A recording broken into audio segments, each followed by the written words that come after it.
නමෝ තස්ස භගවතු අරහතෝ සම්මා සම්බුද්දස්ස නමෝ තස්ස භගවතු අරහතෝ සම්මා සම්බුද්දස්ස නමෝ තස්ස භගවතු අරහතෝ සම්මා සම්බුද්දස්ස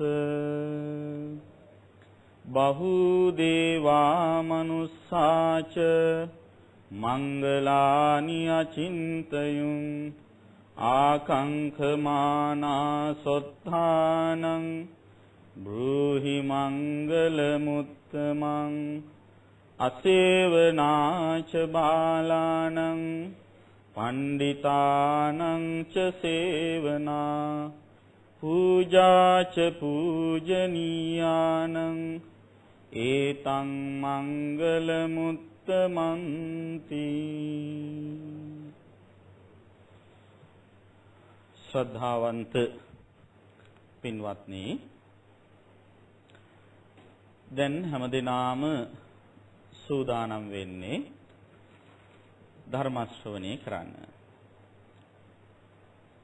බෞද්ධ රූපවාහිනී නාලිකාව සජීවීව විසුරුවා හරින ධර්මදේශනා මාලාවේ අදට නියමිත සන්ධ්‍යා ධර්මදේශනාවයි මේ මෙලෙසින් සිද්ධ වෙන්නේ.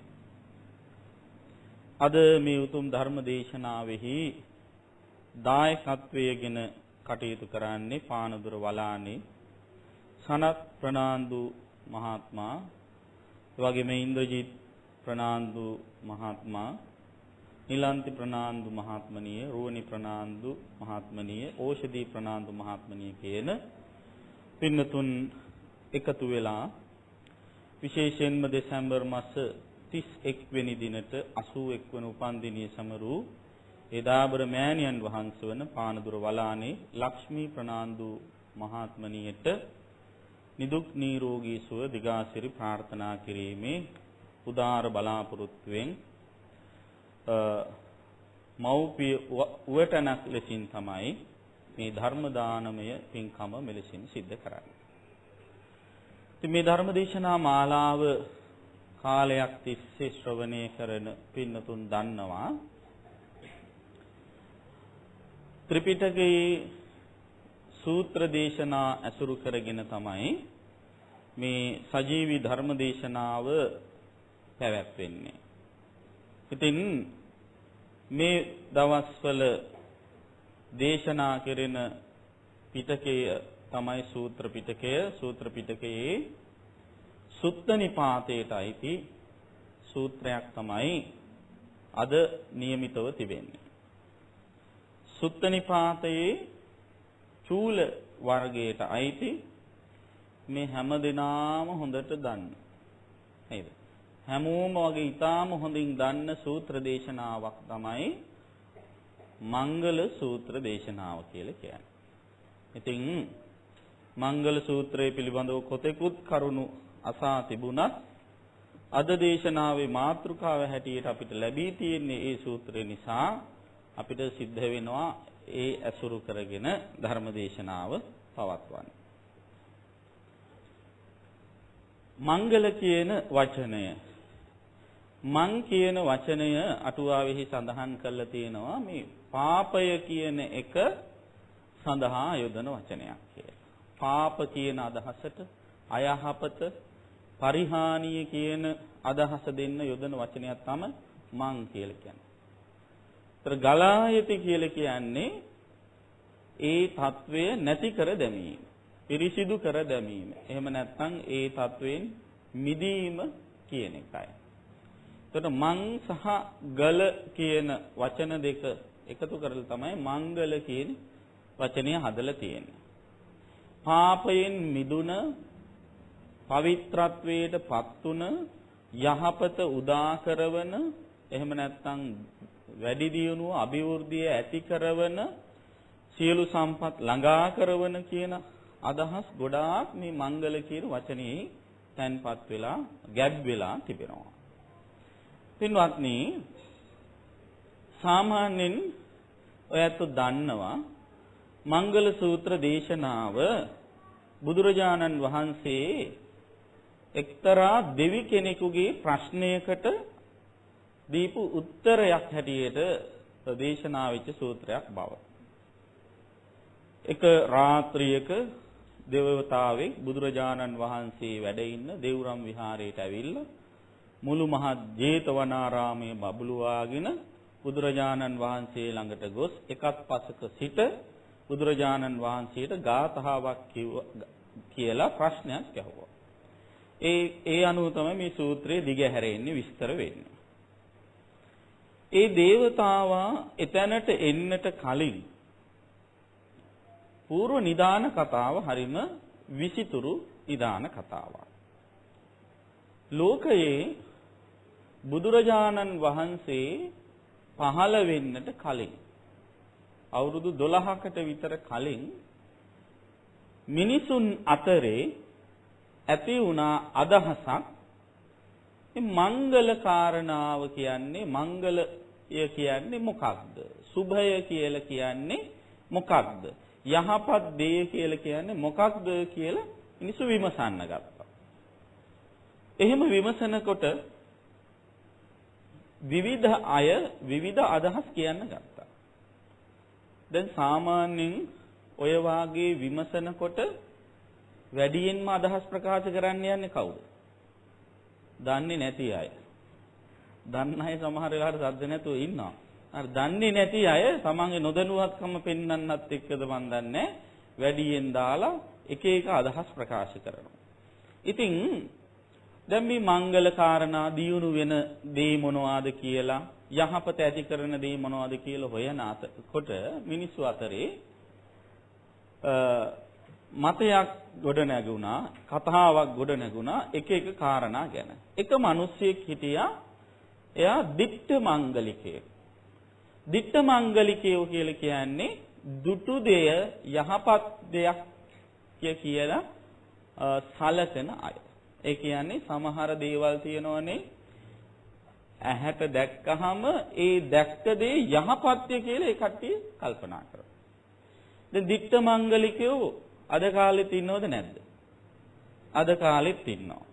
දැන් උදාහරණයකට ගත්තොත් කිරි කලයක් එහෙම උදේ පාන්දර දැක්කොත් යහපත්ය කියලා හිතන අය ඉන්නවද නැද්ද?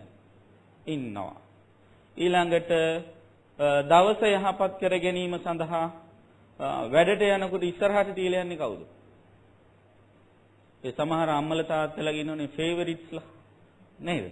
පවුලේ වැඩිමලා, එහෙම නැත්නම් බාලයා, එහෙම නැත්නම් ලස්සනම එක්කෙනා, එහෙම නැත්නම් වාසනාවන්තම එක්කෙනා ඉස්සරහට තියලා යන්නේ දවස හොඳ කරගන්න කියලා. අද දවස් ඉස්සරහාම මුණ ගැහුනේ හවලා කියලා. ඒ විදිහට දවස හොඳ කරගන්න කියලා. අර ඇහැට දකින්න දේ, ප්‍රිය දේ තුලින් මංගලය ඇති කරන්න පුළුවන්, අභිවෘද්ධිය ඇති කරන්න පුළුවන් කියලා විශ්වාස කරන මිනිස්සු අදත් ඉන්නවා. නේද? පුන් කලස් දකින්නව නම්, හස්ති රාජයෙක් දකින්නව නම්, ඒ කාලේ හැටියට ආජානී අශ්වයෝ එහෙම සඳහන් කරලා තියෙනවා. ඒ වාගේ එක එක ඒවා දකින්නව නම් මංගල කාරණයක් හැටියට සැලකනවා. දැන් අද කාලේ හැටියට මංගල කාරණයක් හැටියට සැලකන දවසම අවාසනාවන්තයි කියලා සැලකන ඒවාත් තියෙනවා. නේද? ඒ අතර ප්‍රධානව සැලකන්නේ හාමුදුරුවෝ. දැන් සමහරව කියනෝනේ හාමුදුරුවෝ කෙනෙක් උදේ පාන්දර දැක්කම දවසම අවාසනාවක්. මේක නම් මහා අසාධාරණ කතාවක්. නේද? දැන් බලන්න කවුරු හරි විවාහ වෙනකොට ඉස්සෙල්ලම පිරිටි ක්‍රියා ගන්න ඉන්නේ පන්සලට. නේ? විවාහ වුණාට පස්සේ බබා උස්සගෙන ඉන්නේ පන්සලට පිරිටි කියන්නේ කියලා. ඊට පස්සේ ළමයට බත් කවන කොටයි අකුරු කියවන කොටයි පන්සල් එක්කන් එනවා. ඊළඟට ඉස්කෝලේ යන දවසෙත් එනවා. ආයෙ එන්නේ. ආයෙත් ඉන්නේ ශිෂ්‍යත්වයට බෝධි පූජා තියා ගන්න තමයි. ඒකල්ලා ඕ ලෙවල්ස් වලට බෝධි පූජාව තියා ගන්නත් වෙනවා. ඒ ලෙවල්ස් වලට බෝධි පූජාව තියා ගන්නත් වෙනවා. අලුතෙන් රස්සාවට යන දවසෙත් එනවා. ඊට පස්සේ දෙවනි දවසේ අර හාමුදුරු මුණ ගැහුනම කියන දවසම ඉවරයි කියලා. මොන තරම් අසත්පුරුෂ කතාවක්ද බලන්නකෝ. එහෙම දවසම අවාසනාවන්ත වෙනවා. ඒ වාගේ හොඳ ලස්සන දර්ශනයක් දැකලා හිත පහදව ගන්න බැරි අවාසනාවන්ත අයට. වෙන හේතුවක් නෙවෙයි. ඉතින් කොහොම හරි දිට්ඨ මංගලිකයෝ කියලා කියන්නේ ඔන්න ඔය ඇහෙන් දැකපු දේ තුලින් යහපත උදා කරනවා කියන හැඟීමෙන් කටයුතු කරන අය. ඊළඟට තව කට්ටියක් කතා කරන නෑ ඒක නෙවෙයි. ඇහෙන් හොඳ දේවලුත් දකිනවා නරක දේවලුත් දකිනවා. ඇහෙන් දැක්ක පමණින්ම යහපත උදා වෙන්නේ නෑ. යහපත උදා වෙන නම් කනෙන් අහන්න ඕන. එතකොට කනෙන් අහන දේ හොඳ මිහිරි දෙයක් වුණොත් හිත හැදෙන දෙයක් වුණොත් අන්න ඒක දියුණුවට හේතු වෙනවා. කියලා එක මිහිරි නාද විවිධ දේවල් අහලා හිත හදාගන්න පුරුදු වෙලා ඉන්නේ. දැන් සමහර ඔය ඒකට කියන සුතමංගල කියලා. සුතමංගල කියන්නේ කනෙන් අහලා යහපත ඇති කරගන්න පුළුවන් කියලා හිතන අය. සුතමංගල කට්ටිය කැමති නැති කට්ටියක් ඉන්නවා. කවුද? සුතමංගල අය කැමති නැහැ හූනන්ට. සුතමංගල අය කැමති නැහැ කෑරලුන්ට. නේද? ඔය ගෙදරින් එළියට යනකොට ඔන්න හූනා බැරි වෙලාවකත් කෑ ගැහුවොත් ඔන්න ඉතින් හිතනවා අද දවස හොඳ නැහැ. කෑරලි කෑ ගැහුවොත් හිතනවා අද දවස හොඳ නැහැ. ළමයි කෑ ගැහුවොත් ඇඬුවොත් ඔන්න හිතනවා හොඳ නැහැ. කිවිසුමක් එහෙම ගියොත් නේ? එතකොට ඔන්න හිතනවා අද නම් දවස හරි නැහැ. ඒ සුතමංගලිකයෝ අදත් ඉන්නවා. නේද? ඒ බමුණු මත දරාගෙන ඉන්න අය මේ බෞද්ධයෝ අතර අදත් ඕනෑ තරම් අපිට දකින්න ලැබෙනවා. හොඳ වැඩක් කරන්න ගියාම ඔය වාගේ දෙයක් ඇහුණ ගමන්ම ඔන්න නවත්තලා දානවා. ඒ අර පරණ බ්‍රාහ්මණ පුරුදු මොනෝ කරන්න ජන්මගතිනේ. ඉතින් ඒවා දිගින් දිගටම ආපු අයත් සිටිනවා. ඊළඟට තවත් කට්ටියක් කිව්ව නෑ ඒක නෙවෙයි මංගල කියලා කියන්නේ. යහපත දියුණුව ඇති කරන්නේ මුත මංගල. මුත කියලා කියන්නේ නහයට දැනෙන දේ, දිවට දැනෙන දේ, ශරීරයට දැනෙන දේ. තව කියන්නේ ස්පර්ශය. අන්න ඒවා හොඳ දේවල් වුණාම යහපත් දේවල් වුණාම ඒ තුලින් දියුණුව අභිවෘද්ධිය සලසා ගන්න පුළුවන් කියලා. ඉතින් ඔන්න ඒ නිසා අර ඒවා තුලින් මංගල කාරණයක් දියුණු කරගන්නට බලන අය සිටිනවා. අභිවෘද්ධිය ඇති කරගන්න බලන අය ඉන්නවා. දැන් ඒ නිසා තමයි දැන් සමහර අය මොකද කරන්නේ? කඩේට ගිය ගමන්ම දුම් අල්ලන්නේ. නේද? ඒ මුත මංගල කට්ටිය දුම් අල්ලලා අර ඒ වාගේ හැම තැනටම දුම් අල්ලන අය සිටිනවා. ඉතින් දැන් පිරිත් කියන්න ගියාමත් ගෙදරට දුම් අල්ලනවා වටේට. ගේ වටේට දුම් අල්ලුව නම් කමන්නේ. පුදුම වැඩේ කියන හාමුදුරු වාඩි වෙන පුටුව හැරලා දුම් අල්ලනවා. හාමුදුරු ඉන්නේ හරිම අමාරුවෙන් පිරිත් කියන්න ගිහිල්ලා. ඉතින් ධම්මචක්කප්පවත්තන සූත්‍රය කියනකොට විශේෂයෙන්ම දෙවියෝ වඩිනවා කියලා වෙන්න ඇති මන් දන්නේ නේ. ඉතින් හාමුදුරුවන්ගේ පුටුව හැරට දුම් අල්ලලා තමයි නවතින්නේ. ඒ මුත මංගල කට්ටිය. අන්න ඒ වාගේ විවිධ ස්වરૂපයන් තියෙන අය එදා කාලේ හිටියා. ඉතින් ඒ අය අතරේ මතවාදයක් ගොඩ නැගුණා. ඉස්සෙල්ලා ඒක සංවාදයක් විදිහට ගොඩ නැගුණේ. සංවාදය සහ විවාදය කියලා දෙකක් තියෙනවනේ නේද? විවාදය තුල පටිඝය ගැටීම තියෙනවද නැද්ද? විවාදය තුල ගැටීම තියෙනවා. සංවාදය තුල එහෙම ගැටීමක් නැහැ. සංවාදය කියලා කියන්නේ සුහදශීලී සාකච්ඡාවක්. විවිධ මත තියෙන අය සුහදව සාකච්ඡා කරලා පොදු එකඟතාවකට පැමිණීම තමයි සංවාදයේ ස්වરૂපය. එතකොට එතන සංවාදයේ තුල ජයග්‍රාහකයෝ පරාජිතයෝ නැහැ. හැම දෙනාගේම එකඟතාවයෙන් ඇතිවන තත්වයක් තමයි සංවාදයේ තුල තියෙන්නේ. හැබැයි විවාදයේ තුල හැමතිස්සෙම ප්‍රතිවාදියා මැඩ පවත්වන්න පරාජයයටපත් කරන්නට තියෙන ඉඩ වැඩි. එතකොට විවාද කරනකොට ද්වේෂය වැඩි. එතකොට දැන් ගොඩක් විවාද සංවාද පටන් ගන්නවා නේද? දේශපාලන සංවාද පටන් අරගෙන විවාද වලින් තමයි ඉවරය.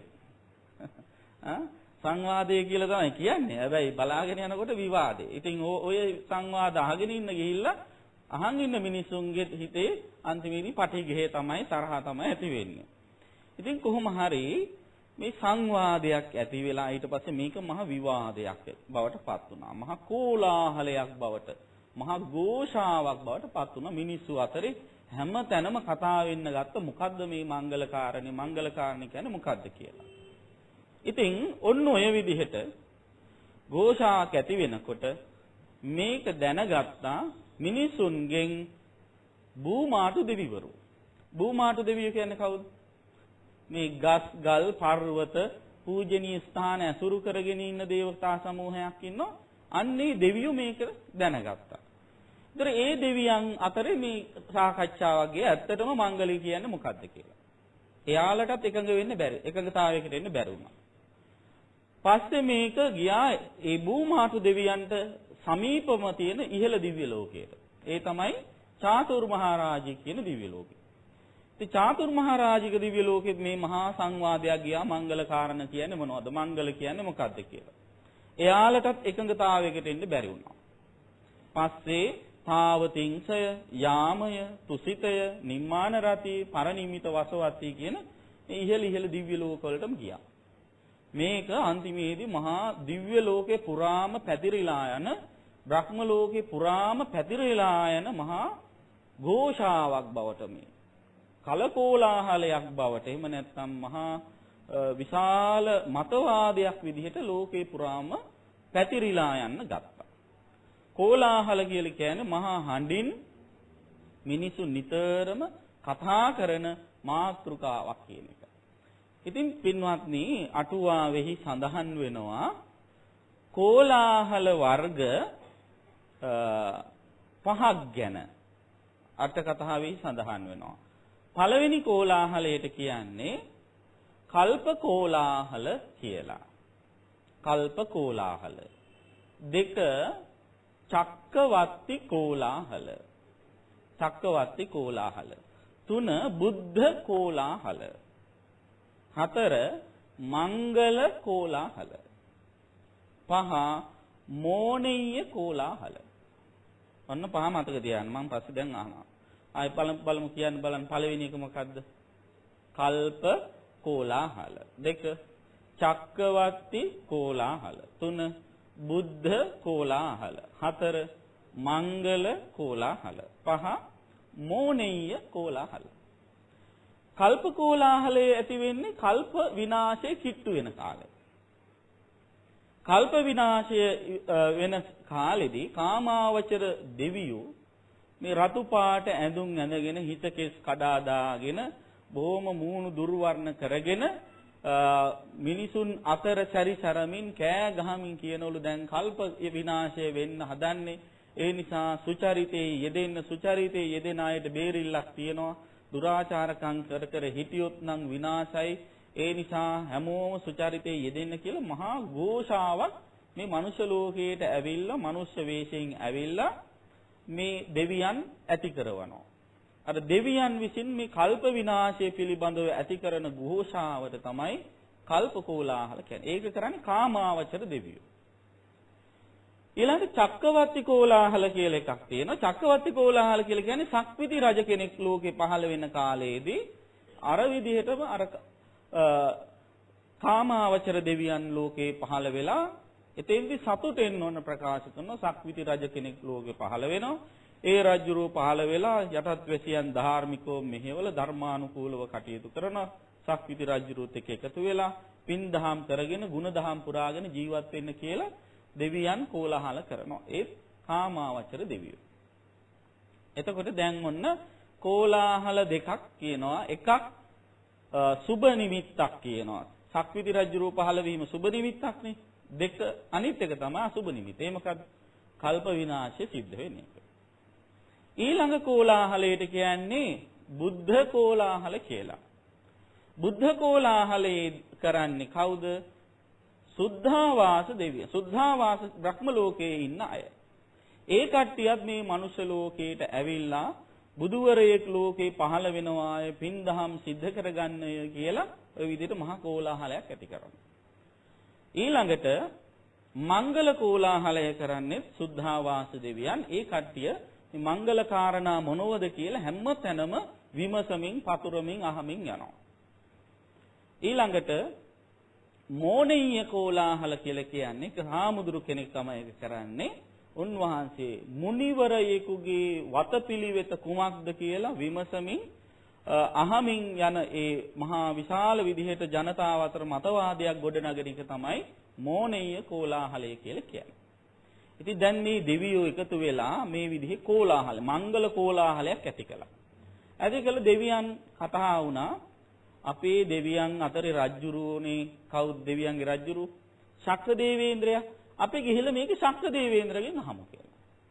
ඉතින් ඔක්කොම දෙවියෝ එකතු වෙලා ගියා ශක්‍ර දේවේන්ද්‍රය මුණ ගැහෙන්න.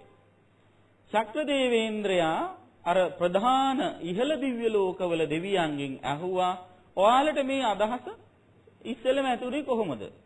ඊට පස්සේ යාළුවා කියනවා අපිට ආපු අදහසක් නෙවෙයි මෙන්න මේ කට්ටිය තමයි අපේ ඔළුවට ඕක දැම්මේ. එතකොට ඒ කට්ටිය ගහන ඔයාලා කොහොමද මේක ගැන මෙහෙම සංවාදයක් ඇති වුනේ කොහොමද? ඊට පස්සේ ඊට පල්ලෙහා දෙවියෝ ගැන කියන මෙන්න මේ කට්ටිය තමයි. දැන් අපි හිතමු පරිනිම්මිත වසවර්ති දිව්‍ය ලෝකයේ අය කියනවා නිම්මාන රතිය අය තමයි අපිටත් ඇවිල්ලා කිව්වේ කියලා. ඊට පස්සේ නිම්මාන රතියගෙන් අහනකොට කොහොමද ඔයාලා මේක දැනගත්තේ? එතකොට කියනවා තුසිත දිව්‍ය ලෝකේ කට්ටිය තමයි අපිට ඇවිල්ලා කිව්වේ. ඊට පස්සේ තුසිත දිව්‍ය ලෝකේ කට්ටියගෙන් අහුවම කියනවනේ යාම දිව්‍ය ලෝකේ කට්ටිය තමයි අපිට කිව්වේ. යාම දිව්‍ය ලෝකයේ අයගෙන් අහුවාම කියනවා අපිට කිව්වේ තවතිසා දිව්‍ය ලෝකේ ඉන්න කට්ටිය. ඊට පස්සේ තවතිසා දිව්‍ය ලෝකේ ඉන්න අයගෙන් අහුවම කියනවා චාතුර්මහරජිකේ කට්ටිය තමයි අපිට කිව්වේ. චාතුර්මහරජිකේ කට්ටියගෙන් අහුවාම කියනවා අපිට කිව්වේ භූමාතු දෙවියෝ ටික එකතු වෙලා. ඒතර භූමාතු දෙවියන්ගෙන් අහුවාම කියනවා අපි මේ මිනිස්සු අතරේ මේ වෙච්ච කතාවක් තමයි අපිට කිව්වේ. දැන් බලන්න මේ ඕපදූපයක් වගේ කන්නේ. දිව්‍ය ලෝකෙට දක්වාම මේක ගියා. ඉතින් මෙන්න මේ විදිහට එකිනෙකනාගේ කණෙන් කොනෙන් ඇහිලා මේක සංවාදයක් විදිහට මුළු දිව්‍ය ලෝක පුරාම පැතිරලා ගියා. ඉතින් ශක්‍ර දේවේන්ද්‍රය කියනවා මනුස්ස ලෝකේ ඉන්නවනේ බුදුහාමුදුරුවෝ පහළ වෙලා. ඉතින් මනුෂ්‍ය ලෝකේ ඉන්න බුදුරජාණන් වහන්සේ මේ දිව්‍ය මනුස්ස ලෝකේ හිටියට මුළු තුන් ලෝකෙටම අග්‍ර කෙනා. සර්වඥ බුදුරජාණන් වහන්සේ. එතකොට හරියට මෙච්චර මහා ආලෝකයක් තියෙද්දි තුන් ලෝකයේම බබලන ඉර තියෙද්දි මේ කණාමැදිරියෙක්ගෙන් එළිය ගන්නවා වගේ වැඩන්නේ ඔයත් මේ මගෙන් මේක අහන්න ආපු එක. අර බුදුහාමුදුරුව වැඩ ඉන්නේ සවැත් නුවර ජේතවනාරාමේ ගිහිල්ලා බුදුහාමුදුරුවන්ගෙන් ඕක අහන්න කියලා කිව්වා.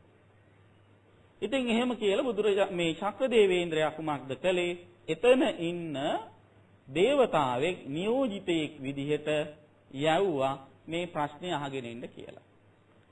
අන්න ඒ නියෝජිත දේවතාවා තමයි එදා සවැත් නුවර ජේතවනාරාමේ මධ්‍යම රාත්‍රී කිව් වෙලා යද්දි බුදුරජාණන් වහන්සේ ළඟට ගිහිල්ලා මුළු දෙවුරම් විහාරෙම බබළුවාගෙන ගිහිල්ලා බුදුහාමුදුරන්ට වැඳලා එකත් පසෙක වාඩි වෙලා ඉඳගෙන මේ ගාථාව කිව්වේ. මොකද ගාථාව? බහු දේවා මනුස්සාච මංගලානි අචින්තයෝ ආකංකමානා සොත්තානං බ්‍රූහි මංගල මුත්තම. බුදුරජාණන් වහන්සේ බහු දේවා බොහෝ දෙවියොත් මනුස්සාච මිනිසයොත් මංගලානි අචින්තයෝ මංගල කාරණා මොනවද කියලා මේ දවස්වල කල්පනා කර කර ඉන්නේ. ආකංකමානා සොත්තානං මේක අහගන්නට කැමැත්තෙන් තමයි අපි මේ අවිල්ල ඉන්නේ. ඒ නිසා දැනගන්න අහන අයගේ පහසුව පිණිස බුදුරජාණන් වහන්සේ අපි හැම දිනාටම දැන ගැනීම සඳහා මේ මංගල කාරණා මොනවද කියන්නේ කියලා විස්තර කරන්න කියලා කිව්වා. පින්වත්නි බහු දේවා කියලා වචනයක් තියෙනවා. බහු දේවා කියන්නේ ගොඩාක් දෙවියෝ කියන එකයි. දෙවියන් කියන අදහසට වචන අර්ථ කීපයක් තියෙනවා. දෙවියෝ වර්ග 3ක් දක්වලා තියෙනවා. පළවෙනි දෙවියන්ට කියන්නේ සම්මුති දේව කියලා. සම්මුති දේව. ඊළඟ දෙවෙනි කට්ටියට කියන්නේ උප්පත්ති දේව කියලා. තුන්වෙනි කට්ටියට කියන්නේ විසුද්ධි දේව කියලා. ඔන්න දෙවියෝ වර්ග 3. සම්මුති දේව, උප්පත්ති දේව, විසුද්ධි දේව.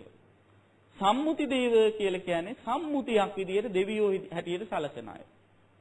දැන් එහෙම අය මනුෂ්‍ය ලෝකෙත් ඉන්නවා. නේද? දැන් සමහර කෙනා දෙවියෙක් කියලා කියන්නේ මිනිස්සෙක් නෙවෙයි මිනිස්සයා මට කරන උදව් දිහා බැලුවම ඇත්තටම එයා දෙවියෙක් කියලා සමහර අය කියනවා.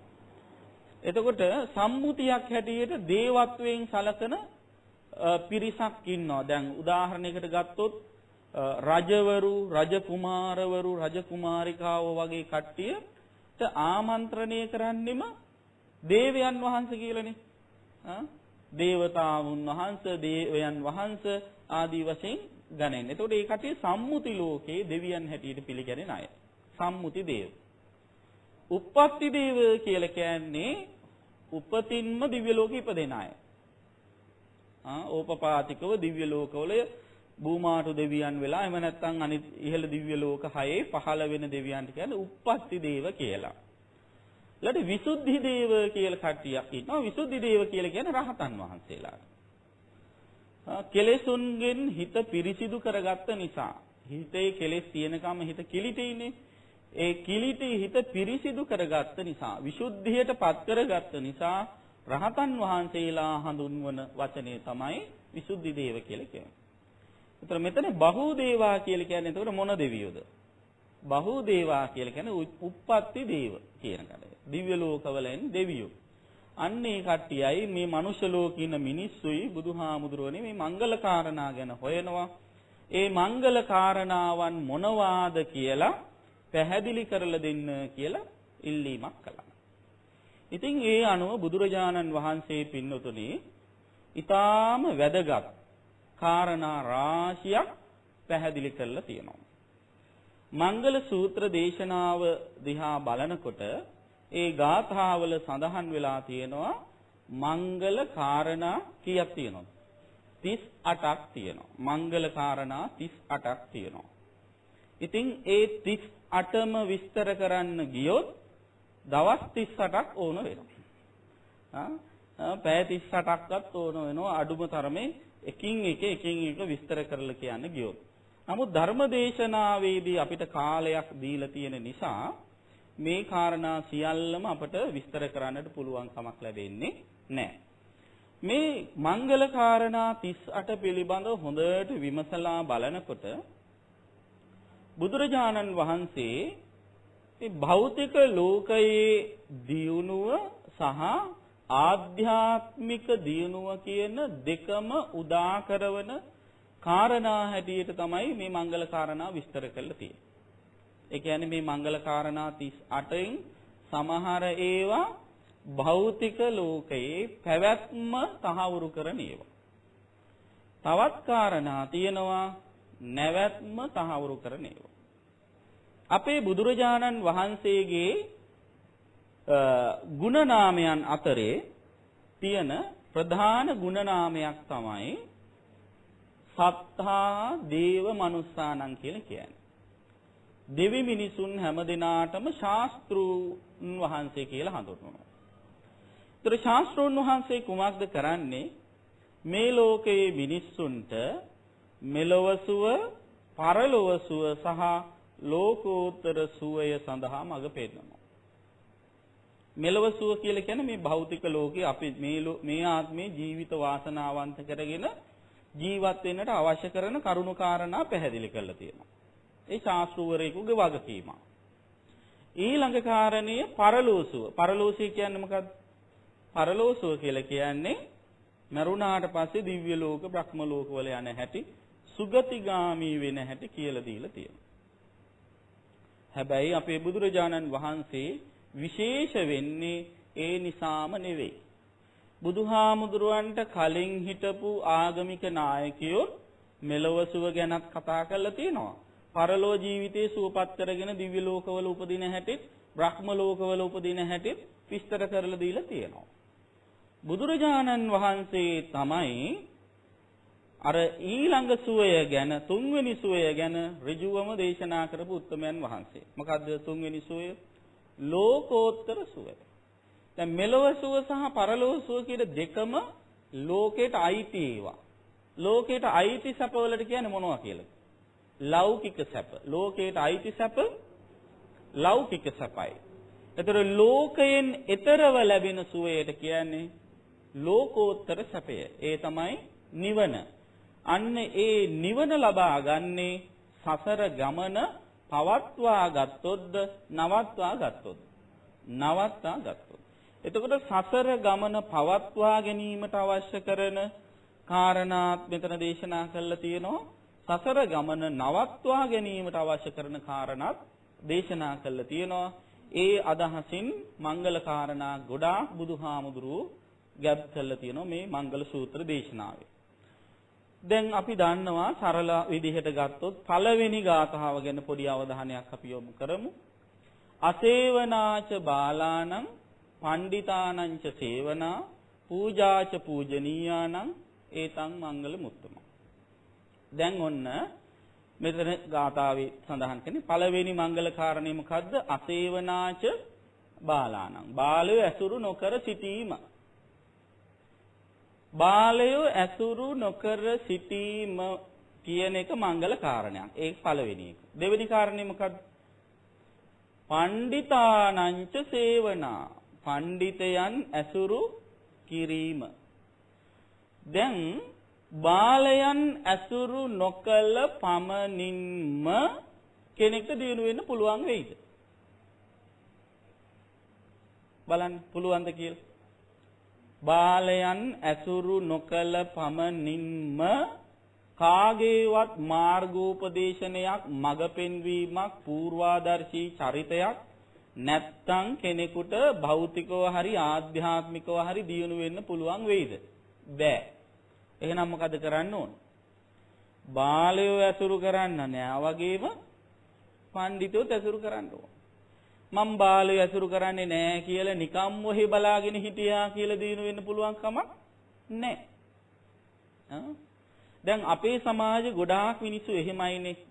ගොඩාක් මිනිස්සු වලකින පැත්ත අමාරුවෙන් හරි කරනවා. හැබැයි සමාදානයේ පැත්ත දියුණු කරන පැත්ත කරන්නේ නැහැ. නේද? දැන් සීලයේ උනත් එහෙමනේ. සත්තු මරන්නේ නැහැ. හොරකම් කරන්නේ නැහැ. කාමයේ වර්ධව හැසිරෙන්නේ නැහැ. බොරු කියන්නේ නැහැ. ඒ වගේ දේවල් නොකරින අරටු සිගරට් බොන්නේ නැහැ. හැබැයි හොඳ පැත්ත කරන්නේ සමහර වෙලාවට සත්තු මරන්නේ නැහැ. හැබැයි කවුරු හරි සතෙක් මරන්න යන සතෙක්ව බේරගන්නේ කියලා කවුරු හරි කෙනෙක් කීයක් හරි ඉල්ල ගන්නවොත් ඉල්ලන්න ආපු එකන මරන්න හදනවා. නේද? කොච්චර මේ මිනිස්සුත් එක්ක ගැටෙනවද, පැටලෙනවද? සමහරු ඉන්නවා කාගේවත් දේවල් හොරකම් කරන්නේ. හැබැයි ජීවිතේට වෙන කාටවත් දීලත් නැහැ. දෙන්නෙත් නැහැ. මං අමාරුවෙන් හම්බ කරගත්ත දේවල් කීක ඉන්නවා. ඒක මංගල කාරණයක් වෙන්නේ නැහැ. ඒතකොට මේ බාලයන් ඇසුරු නොකර සිටීම මංගල කාරණයක් බවට පත් වෙන්න නම් අනිත් පැත්තත් දියුණු කරන්න ඕන. ඒක නැත්තම් වෙන්නේ ඍණ පැත්ත විතරයි. ධන පැත්තක් නැහැ. මේකේ ධනාත්මක පැත්ත තමයි පඬිතයන් ආශ්‍රය කරන්නට පෙළඹීම. උගතුන් වැදගතුන් ආශ්‍රය කරන්නට පෙළඹීම. ඒතර මේ බාලයෝයි පඬිතයෝයි කියලා කියන්නේ කවුද? දැන් සාමාන්‍යයෙන් අද කාලේ බාලයා කියලා කියන්නේ හරියට ඉගෙන ගත්තේ නැති, ඕ ලෙවල් වත් හරියට කරපු නැති, ඔය විදිහට එක එක්කිනා එක එක අධ්‍යාපන මට්ටම් දාලා ඉවර වෙලා මේක තීරණය කරන්න පුළුවන්. එයා බාලයෙක් අධ්‍යාපන සුදුසුකම් නැහැ ආදි වශයෙන් කියන්න පුළුවන්. පඬිතයා කියලා කිව්වහම ඔන්න ඉතින් රාජකීය පඬිත අරව මේ උපාධි තියෙනවා නම් එයා පඬිතයි කියලා හිතන්නත් පුළුවන්. හැබැයි ඒකම නෙවෙයි බුදුහාමුදුරන්ගේ ධර්මයට අනුව බාල පඬිතයෝ කියලා කියන්නේ. බාලයෙක් අඳුන ගන්න පුළුවන් ලක්ෂණ තුනක් තියෙනවා බාලයා ළඟ.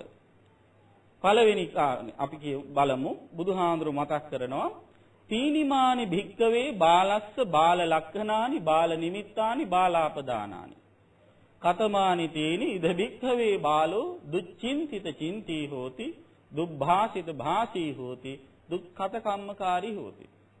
තීනිමානි භික්කවේ බාලස්ස බාල ලක්ඛනානි මහණෙනි බාලයාගේ මෝඩයාගේ ලක්ෂණ තුනක් තියෙනවා. බාල ලක්ෂණ. බාලාපදානාන. අපදානය කියලා කියන්නේ චරිත ස්වභාවය. චරිත ස්වභාවයන් තුනක් තියෙනවා. බාල නිමිත්තානි. බාලයා අඳුන ගන්න පුළුවන් නිමිති තුනක් තියෙනවා. මොනවද? ඉද වික්ඛවේ බාලෝ දුච්චින්තිත චින්ති. බාලයා හිතන්නේ නොසිතිය යුතු දෙයමයි. Tamanටයි අනුන්ටයි අනර්ථය පිණිස දෙයක්මයි ආ හිතන්නේ. ඊළඟට ඒ වගේ නරක දේ හිතනවා, හිතේ තියාගෙන ඉන්නවා නම් තම කමන්නේ මෝඩකම වැඩි හින්දා කියවනවත් එක්ක. නරක දේ දුබ්භාසිත භාසී නොකිව යුතු දේ Tamanටයි අනුන්ටයි අනර්ථය පිණිස පවතින, පීඩාව පිණිස පවතින, කරදරය පිණිස පවතින දේවල් කියන්නත් පෙළඹෙනවා. කියලා විතරක් නිකන් ඉන්නේ මම ආයි කියා ඉන්නේ නෑ මං කරලත් පෙන්නනවා කියලා සමහර මෝඩියෝ මොකද කරන්නේ? අර දේ කරන දුක්ඛත කම්මකාරී නරක දේ නොකල යුතු දේ කරන්නටත් පෙළඹෙනවා. අන්න ඔය වාගේ අය අපිට පුළුවන් අඳුර ගන්න. නොකල තමන්ටයි අනුන්ටයි කරදර පිනිස පවතින දේවල් කියවනව නම් කරනව නම් ඒ වාගේ අය පිරිහෙන අය. ඒ කට්ටියට සමාජයේ දියුණුවක් යහපතක් ඇති වෙන්නේ නැහැ. සමාජයේ සංස්ථාව තුළ ඇසුරු කරන අය සත්පුරුෂයෝ අතර ඒ කට්ටිය වැදගතුන් හැටියට සලකන්නේත් නැහැ. ඒ වාගේම නරක දේවල් හිතන කියන කරන අයගේ හිත නරකයි. ඒ අය ආධ්‍යාත්මිකවත් පිරිහිලා යන පුද්ගලයෝ බවට පත් වෙනවා. ඉතින් අන්න ඒ තත්වයටපත් වෙන්නේ නැතුව පඬිතය අසුරු කරන්න ඕන. පඬිතයා මොන වගේද? අර වගේම ලක්ෂණ තුනක් තියෙනවා. පඬිතයා සුචින්තිත චින්ති සුභාසිත භාසී සුකත කම්මකාරී. හොඳ දේ හිතනවා, හිතු දේ කියනවා, කියු දේ කරනවා. අර කුමාරතුංග මුනිදාස මහත්මයාගේ ලස්සන අර ශ්‍රීමත් කවි පෙළේ කවියක් තියෙනවානේ. හොඳ දේ සිතුමත්, සිතු දේ කීමත්, කී දේ කෙරුමත් නොහරි සිරිමත් කියලා. අන්න ඒක තමයි පඬිතේකුගේ ලක්ෂණය. හොඳ දේ හිතලා, හිතන දේ කතා කරලා, කතා කරන දේ ක්‍රියාත්මක කරනවා. ඒ හොඳ දේ Tamanට විතරක් හොඳ වෙලා හරියන්නේ නැහැ. ඒක අනිත් අයටයි Tamanටයි දෙගොල්ලටම එකසේ හිතසුව පිණිස පවතින්න ඕන. ඉතින් මෙන්න මේ ලක්ෂණ වලින් යුක්ත අය තමයි පඬිතුයෝ කියන්නේ. ඒ බඳු අය අසුරු කරන්න අපිට ආධ්‍යාත්මිකවත් භෞතිකවත් දියුණු වෙන්න පුළුවන්කම තියෙනවා. පණ්ඩිතානංච සේවනා කියලා කිව්ව එක. ඊළඟට පූජාච පූජනීයානං පිදිය යුත්තන් පිදීම. ඒකත් මංගල කාරණයක්. පිදිය යුතු ගෞරව කළ යුතු අය පුදනවා කියන එක පින්වත්නි මානෙ නැති කරගන්න තියෙන හොඳම ක්‍රමයක්. අපිට වැඩි පිදිය යුත්තන් ඉන්නවා කියලා හිතන එකම මානෙ නැති කරගන්න තියෙන හොඳ ක්‍රමයක්. මානෙ තියන අය හිතන්නේ මොකක්ද? හැමෝම මට සලකන්න ඕන කියලා හිතන්නේ. මානෙ අඩු කරගන්න අය හිතන්නේ නෑ මගේ ගෞරවයට, මගේ වන්දනයට, මානනයට, පූජනයට සුදුසු අය ඉන්නවා. මානෙ තියන අය හිතනවා මම එක එක්කෙනාට වඳින්න ඕනේ නෑ කියලා. දැන් සමහර අය කියන්නේ හාමුදුරුවන්ට මම නම් ඔය හාමුදුරන්ට වඳින්නේ නෑ. බලන්නකෝ අර හාමුදුරන්ගේ හැටි කොණ්ඩෙත් වාගෙන සයිඩ් බර්න්ස් එහෙම තියලා ඔය ආදී වශයෙන් බැනලා මම නම් වඳින්නේ නෑ කියලා කියනවා. තව සමහර අය මට ඇහිලා තියෙනවා මම නම් ඔය වඳින්නම් බැරි අර කරන්නම් බැරි දෙයක් නිසා ඔය සිවුරට වඳිනවා කියලා කියනවා. සිවුරට වඳින්න ඕනද? සිවුරට වඳින්න ඕනේ. සිවුරට වඳින්න ඕන ඔය පිරිකර කඩයක් ඉස්සරහට ගිහලා නැගිට හිටියේ මාරේ. නේද? ඔය තරම් සිවුරු පිරිකර දෙන කඩවල වල සිවුරට වඳින්නේ. වඳින්නේ සිවුර දරාගෙන ඉන්න පුද්ගලයා නියෝජනය කරන සංඝ පරම්පරාවේ ගුණයට. එතකොට අපි වඳිනකොට නිකම්ම වැඳලත් හරියන්නේ නැහැ. ඒ සාමාන්‍ය ওই සිරිතක් විදියට මිනිස්සු වඳින්න පුරුදු වෙලා ඉන්න ඔය නිකන් වඳින වෙලාවට මොනව හිතනවද කියලා දන්නේ නැහැ. නේද? ඒ හාමුදුරු කෙනෙකුට උනත් වැඳහම අර නිකන් පුරුද්දක් විදියට වඳිනවා මිසක් කරුණාව, මෛත්‍රිය පෙරදරි කරගෙන මේ වැඳුම් ලබන ස්වාමින් වහන්සේ සුවපත් වෙන්න ඕන, නිදුක් වෙන්න ඕන, නිරෝගී වෙන්න ඕන කියලා එහෙම හිතලා වඳින්න ඕන. ගොඩක් අය එහෙම හිතන්නේ නැහැ. නිකාම පුරුද්දක් විදියට වඳින එක විතරයි වෙන්නේ. එතකොට අර විදිහට වඳින වෙලාවට කරුණාව මෛත්‍රිය පෙරදරි කරගෙන වැඳහම හිත හැදෙන්නේ තමන්ගේ. එතකොට වැඳුම් ලබන්න සුදුස්සෙකුට වඳිනකොට හොඳයි. ඒ වගේම දැන් සමහර වෙලාවට අපි දන්නව වැඳුම් ලබන එක්කෙනා නුසුදුසුයි කියලා, දුස්සීලයි කියලා. හැබැයි වඳින්න වෙනවා. වඳින්න වෙන වෙලාවට අවස්ථාව මගහැරලා යන්න බෑ. වඳින්න වෙන වෙලාවට අපට පුළුවන් නම් අපේ හිත හදාගන්න අන්න ඒක තමයි දක්ෂතාවය කියන්නේ. අපේ හිත නරකට අකුසලයට ඇදිලා යන වෙලාවේදී හිත හදා ගැනීම තමයි වඩාත්ම හොඳ. ඒ ප්‍රයෝගිතාවයේ වැඩියෙන් දැනෙන්නේ එතකොටයි. නේද?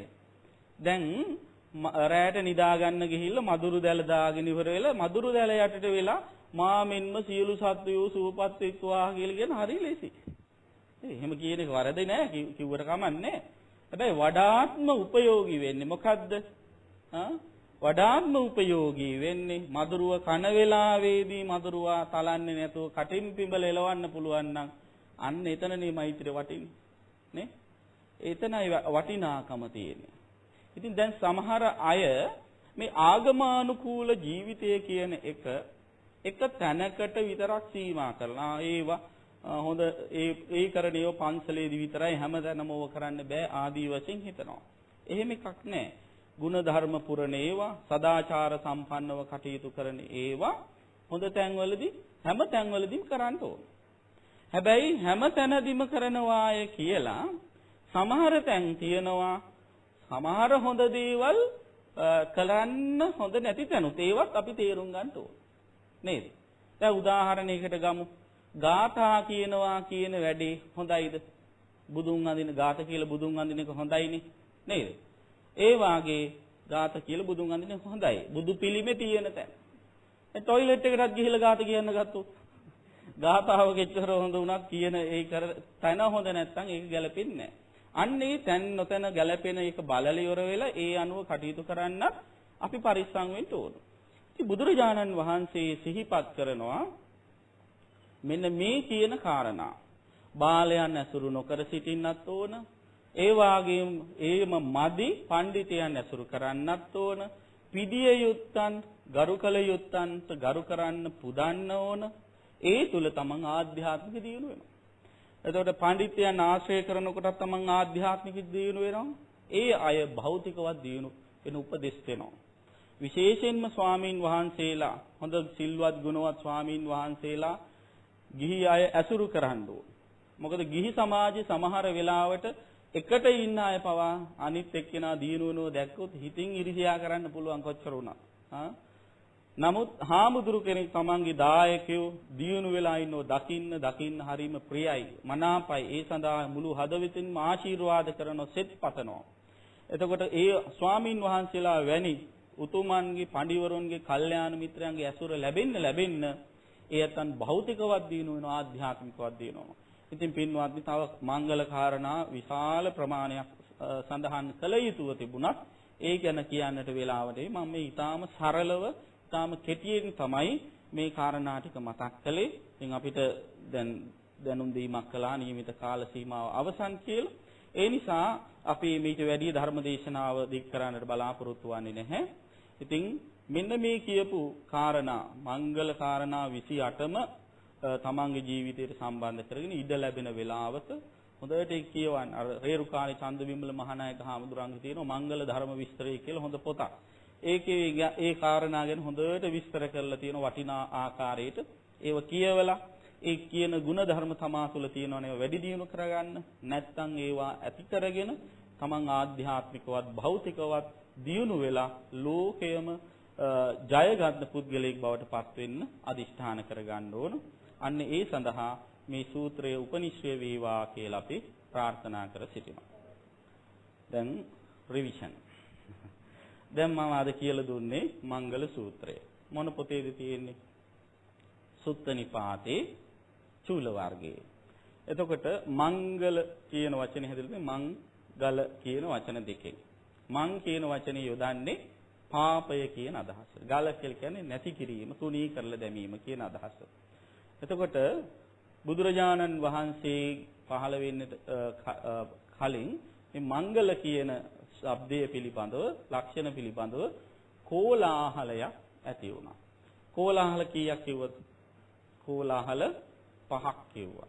මොනවද කෝලාහල? පළවෙනි එක කල්ප කෝලාහලය. 2 චක්කවර්ති කෝලාහලය. 3 බුද්ධ කෝලාහලය. 4 මංගල කෝලාහලය. 5 මෝනීය කෝලාහලය කියලා. මෙන්න මේ මහා සංවාදයේ කතා බහ ඇති වුණා බුදුරජාණන් වහන්සේ වැඩ ඉන්න කාලෙටත් කලින්.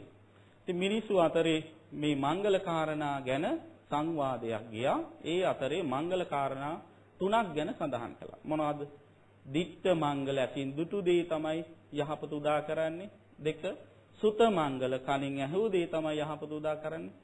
3 මුත මංගල ස්පර්ශය වෙච්ච දේ තමයි දැනුණ දේ තමයි යහපත උදා කරන්නේ කියලා විස්තර කළා. ඉතින් මේ අතර දෙවියන් අතර මේ සංවාදයේ ගියා. දෙවියෝ වර්ග 3ක් කිව්වා. මොනවද දෙවි වර්ග 3? සම්මුති දේව, ඊළඟට උප්පත්ති දේව, ඊළඟට විසුද්ධි දේව. ඉතින් මේ උප්පත්ති දේව කියන්නේ දිව්‍ය ලෝකවල උපදින දෙවියෝ. ඒ දෙවියන් ඇවිල්ලා තමයි බුදුහාමුදුරන්ගේ මේ ප්‍රශ්නය අහුවේ. ඉතින් මංගල කාරණා සූත්‍රයේ තුල කොච්චර සඳහන් වෙලා තියෙනවද? 30 38ක් සඳහන් වෙලා තියෙනවා. ඒ 38න් 3යි මම ඊටාම කෙටියෙන් මතක් කරලා දුන්නේ. ඉතිරි කාරණා පිළිබඳව හොඳට අධ්‍යයනය කරලා තමන්ගේ ජීවිත යහපතෙන් පුරවා ගන්න අදිෂ්ඨාන කරගන්න. ඒ සඳහා හැමත ශක්තිය, ධෛර්යය, වාසනාව සැලසේවා. මේ උතුම් කුසල් බලෙන් හැමත හැකි තරම් ඉක්මනින් උතුම් නිවන් සුව සැලසේවා කියලා සාදු කියලා ප්‍රාර්ථනා කරන්න. ආකාසට්ඨා ච භුම්මට්ඨා දේවානාගා මහින්దికා පුඤ්ඤන්තං අනුමෝදිත්වා චිරං රක්ඛන්තු ශාසනං චිරං රක්ඛන්තු දේශනං චිරං රක්ඛන්තු ත්වං සදා. ධර්ම ශ්‍රවණානිසංසින් හැමතුම් නිවන් සුව සැලසේවා. අද ධර්ම දේශනාවෙහි දායකත්වයේ දරන්නේ පානදුර වලානේ සනත් ප්‍රනාන්දු මහත්මයා, ඉන්ද්‍රජිත් ප්‍රනාන්දු මහත්මයා, නිලන්ති ප්‍රනාන්දු මහත්මනිය, රුවනි ප්‍රනාන්දු මහත්මනිය, ඕෂධි ප්‍රනාන්දු මහත්මනිය කියන පින්වතුන් ඒක රාශිය වෙලා විශේෂයෙන්ම 2011 දෙසැම්බර් මාස 31 වෙනි දින 81 වන උපන්දිනයේ සමරු දාබර මෑණියන් වහන්සේ වන පානදුර වලානේ ලක්ෂ්මී ප්‍රනාන්දු මැතිණිය සිහිපත් කරලා එතුමියට ආශිර්වාද කරන්න, නිදුක් නිරෝගී සුව දිගාසිරි ප්‍රාර්ථනා කිරීමටයි මේ පින්කම කරන්නේ. ඒ වගේම 2011 මැයි මාසේ 27 වෙනි දින පරලෝසපත් දාබර පියාණන් වන පානදුර වලානේ නවරත්න ප්‍රනාන්දු මහත්මයාට ඒ වගේම පරලෝසපත් සියලුම ඥාතීන්ට පින් අනුමෝදන් කිරීම සඳහා ඒ වගේම සියලුම අල්පේ ශාක්‍ය මහේ ශාක්‍ය සම්‍යක් දෘෂ්ටික දෙවි දේවතාවුන් පින් අනුමෝදන් කිරීමට දේශකයන්න් වහන්සේ ආශිර්වාද කරන්ට සම්බෝධි විහාරයේ විහාරාධිපති බෞද්ධානාලිකාවේ නිර්මාතෘ පූජනීය කුසල ධම්ම ස්වාමින් වහන්සේ ඇතුළු කාර්ය මණ්ඩලයට ආශිර්වාද කරන්න මේ ධර්ම දේශනාවට දායකත්වයේ දක්වූ පින්තුන් හැම දිනාටම සෙත් ප්‍රාර්ථනා කරන්න කියන සතුම් පෙරදරිවයි මේ පින්කමේ දායකත්වයේ දරන්නේ. ඒ නිසා මේ වෙලාවේ මේ උතුම් ධර්ම දානමය කුසලය තුලින් ධර්ම දානයේ සිදු කිරීම තුලින් පහළ කරගත්ත උදාාරතර කුසල ශක්තිය ආශිර්වාද බල මහිමේ උපන්දිනේ සිහිපත් කරන ලක්ෂ්මී ප්‍රනාන්දු මැතිණියට යොමු කරමු. එතුමියට නිදුක් නිරෝගී සුව දිගාසිරි සම්පත් සැලසේවා, සුබ උපන්දිනක්ම වේවා කියලා ආශිර්වාද කරමු. පරලෝසපත් සියලු ඥාතීහුත් ඒ පියාණන් වහන්සේ ඇතුළු සියලු ඥාතීහු පින් අනුමෝදන්ව උතුම් නිවනින් සැනසෙත්වා කියලා සාදු කියලා පින් දෙන්න. ලෝකයක් සම්බුද්ධ ශාසනයත් සුරකින්න සියලු දෙවියෝ පින් අනුමෝදන් වෙත්වා. පින් අනුමෝදන් වන දෙවියන්ගේ දේව ආශිර්වාදයේ රැකවරණය ආශිර්වාද කරන්ට බලාපොරොත්තු වන පින්නතුන් හැමත මේ හැම දිනාට මේ පින්කම් වලට සහභාගී වන හැමත ඒ ආශිර්වාද හිමි කර දෙත්වා, දෙවියෝත් නිවන් දකිත්වා කියලා සාදු කියලා දෙවියන් පිළිගන්න. මේ උතුම් කුසල් බෙලෙන් හැමත මෙලව සුව වේවා, පරලොව සුව වේවා, හැකිතරම් ඉක්මනින් උතුම් නිවන් සුවත් සැලසේවා කියලා සාදු කියලා ප්‍රාර්ථනා කරනවා. සාදු සාදු සාදු. සුපින්නතුනි, අද ධර්මානුශාසනාව පැවැත්වූ දේශකයන්න් වහන්සේ කොළඹ 7 බෞද්ධාලෝකමාවතේ නාරද බෞද්ධ මධ්‍යස්ථාන වාසී ශාස්ත්‍රපති රාජකීය පඬිතු පූජ්‍යපාද අවසරයි තරල්ලේ චන්දකීර්ති ස්වාමීන්ද්‍රයන් වහන්සේ. අපි අපේ ස්වාමීන්ද්‍රයන් වහන්සේට නිදුක් නිරෝගී චිරජීවනයේ ප්‍රාර්ථනා කරමු. මෙවැනි උදාර